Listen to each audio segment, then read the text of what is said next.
ഷിരൂരിൽ മണ്ണിടിച്ചിലിൽ കാണാതായ അർജുനെ കണ്ടെത്താനുള്ള തിരച്ചിൽ നിർണായക ഘട്ടത്തിലേക്ക്. തിരച്ചിലിൽ നിർണായക തെളിവുകൾ ലഭിച്ചു. തിരച്ചിൽ ഏകോപിപ്പിക്കുന്ന ജില്ലാ കളക്ടർ ലക്ഷ്മിപ്രിയയാണ് ഇക്കാര്യം അറിയിച്ചത്.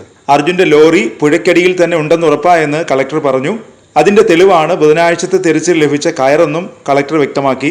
ഈ കയർ ലഭിച്ച സ്ഥലത്തായിരിക്കും ഇനിയുള്ള പരിശോധന. ഡ്രഡ്ജർ എത്തുന്നതുവരെ ഡൈവർമാർ തെരച്ചിൽ നടത്തും. ഡ്രഡ്ജർ എത്തിയ ശേഷം തെരച്ചിലിന്റെ രീതി തീരുമാനിക്കും. ഡ്രഡ്ജിങ്ങും മുങ്ങിയുള്ള പരിശോധനയും ഒരുമിച്ച് നടത്താനാവില്ല.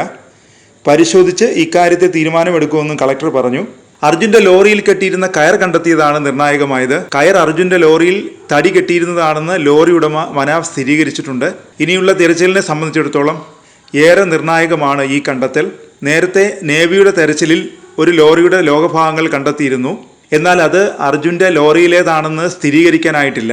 ചൊവ്വാഴ്ച അർജുന്റെ ലോറിയിലുണ്ടായിരുന്ന ഹൈഡ്രോളിക് ജാക്കി കണ്ടെത്തിയിരുന്നു. 3 ലോകഭാഗങ്ങളാണ് നേവിയുടെ തെരച്ചിലിൽ കണ്ടെത്തിയത്. എന്നാൽ ഇത് അർജുൻ ഓടിച്ച ലോറിയുടെ ഭാഗങ്ങളല്ല എന്നാണ് ഉടമ മനാഫ് പറയുന്നത്.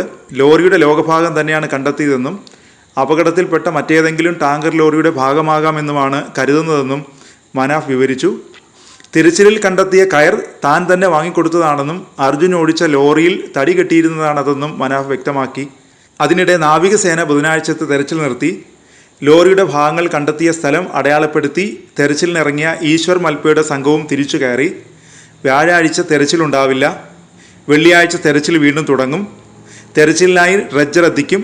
ഗോവയിൽ നിന്ന് തിങ്കളാഴ്ചയോടെ ഡ്രഡ്ജർ എത്തിക്കാനായേക്കും.